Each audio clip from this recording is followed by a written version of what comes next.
South ఇండియాలోనే అతి తక్కువ ధరలకి రత్నాలను అందించే ఏకైక సంస్థ 6JVR.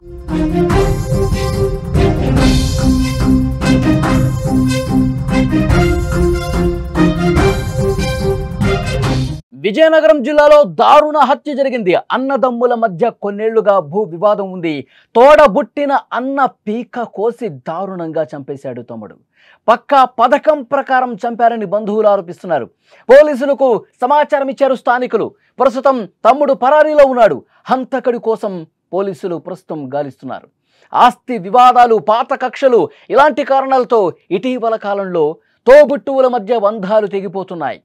ఒకప్పుడు ఆప్యాయంగా అన్నా అని పిలిచిన వాడే కత్తి దూసిన పరిస్థితి.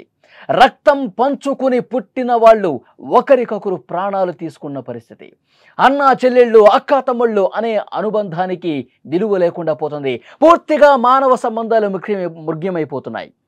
అసలు కుటుంబంలో విలువలు అనేవి ఎక్కడా కూడా కనిపించట్లేదు. ఇంతకుముందు అన్న, వదిన అంటూ ఆప్యాయంగా పిలుస్తూ ఒకరింటికి ఒకరొచ్చి ఎంతో ప్రేమగా, ఎంతో అనుబంధంగా, ఎంతో ఆప్యాయంగా కనిపించినటువంటి కుటుంబాలు ఆస్తుల కోసం చాలా దారుణంగా చంపేస్తున్నారు.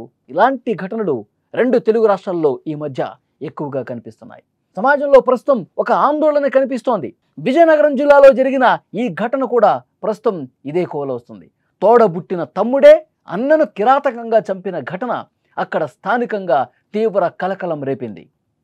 విజయనగరం జిల్లాలో గజపతి నగరం మండలం కొత్తబగ్గం గ్రామంలో ఈ దారుణం జరిగింది.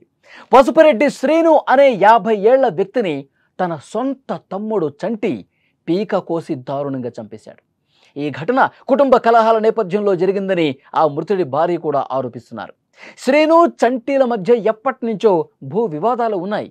స్థానికులు చెప్తున్నారు ఇదే విషయం. ఎందుకంటే చాలా సందర్భాల్లో ఆ భూమి గురించి గొడవ పడ్డారు.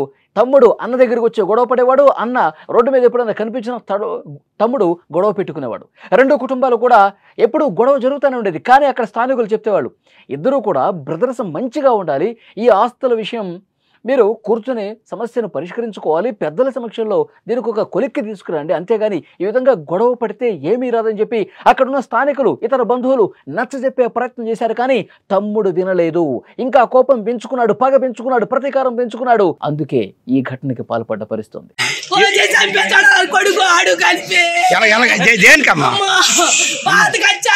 ఇల్లు కట్టుకొని బతుకుతున్నాడని నా కూతురు ఇచ్చాను అడు కొడుకే. ఆ కచ్చాల వల్ల చంపేశాడు తమ్ముడు పేరమ్మా సంటిగాడు బాబు. ఆడి కొడుకు అజయ్ గాడు అక్కడ.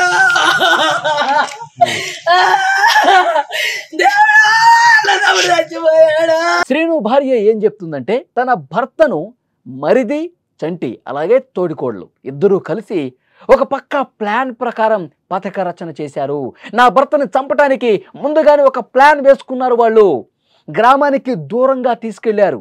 దారుణంగా ఈ ఘాతుకానికి పాల్పడ్డారని చెప్పి ఆమె ఆవేదనతో చెప్తోంది. ఆ తర్వాత నిందితుడు చంటి అక్కడి నుంచి పారిపోయాడు. ఎక్కడా కనిపించట్లేదు. పోలీసులు కేసు నమోదు చేసుకుని మొత్తం అతడి కోసం గాలిస్తూ ఉన్నారు. స్థానికులు వెంటనే గజపతి నగరం పోలీసులకు ఇన్ఫర్మేషన్ ఇచ్చారు. చంటి అతని భార్య అన్నని దూరంగా తీసుకెళ్ళిపోయి, ఊరికి దూరంగా నిర్మానుష ప్రదేశానికి తీసుకెళ్ళిపోయి చాలా దారుణంగా పీక కోసి చంపేసి అక్కడ పడేసి పారిపోయారు. వెంటనే ఆ మృతదేహాన్ని చూసి పోలీసులకు ఇన్ఫర్మేషన్ ఇస్తే పోలీసులు వచ్చి మొత్తం గాలిస్తూ ఉన్నారు. వాళ్ళు ఎక్కడున్నారు, ఎక్కడ కనిపించట్లా. కేసు దర్యాప్తు చేస్తూ ఉన్నారు. నిందితుడు చంటిని పట్టుకోవటానికి 4 పోలీసు బృందాలు ప్రస్తుతం గాలిస్తూ ఉన్నాయి. మృతుడు పసుపురెడ్డి శ్రీనుకు 5 ఆడపిల్లలే. తన తండ్రి మృతితో ఆ 5 ఆడపిల్లలు శ్రీను భార్య బోరున విలిపిస్తున్నారు. కుటుంబ పెద్దను కోల్పోయాం, 5 ఆడబిడ్డల్ని నేను ఏ విధంగా సాకాలి, ఏ విధంగా వీళ్ళు బాగోగులు చూసుకోవాలి, నా వల్ల ఎక్కడవుతుంది, ఇంత దారుణంగా తమ్ముడే అన్నను చంపుతాడని చెప్పి నేను ఎక్స్పెక్ట్ చేయలేదు, ఊహించలేదు. ఇంత దారుణంగా ప్రవర్తిస్తారా? కేవలం ఆస్తుల కోసం, భూమి కోసం ఇంత దారుణానికి నా మరిది తెగబడతాడా, సొంత అన్ననే చంపేస్తాడంటూ కన్నీళ్లు పెట్టుకుని రోధిస్తున్న పరిస్థితి. తండ్రిని కోల్పోయి ఆ 5 బిడ్డలు కూడా ఏడుస్తున్న పరిస్థితి. ప్రస్తుతం పోలీసులు అన్ని వివరాలు ఆ గ్రామంలో సేకరిస్తూ ఉన్నారు. దర్యాప్తును వేగవంతం చేశారు. నిందితుడిని ఎట్టి పరిస్థితుల్లో పట్టుకుంటాము, కఠినంగా శిక్షిస్తామని చెప్తా ఉన్నారు. శ్రీను భార్య ఏం మాట్లాడుతున్నారు ఒక్కసారి చూడండి.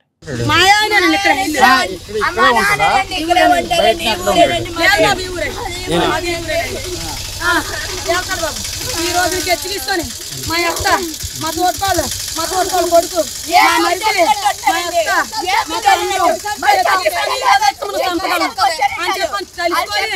నా మొగుడిని పట్టుకొని ఒక్కడైతే చంపలేరని మా తోటకాళ్ళు ఇంకా ఈ శాఖ చంద్రులు గాడు పట్టుకొని పంపించారు బాబు.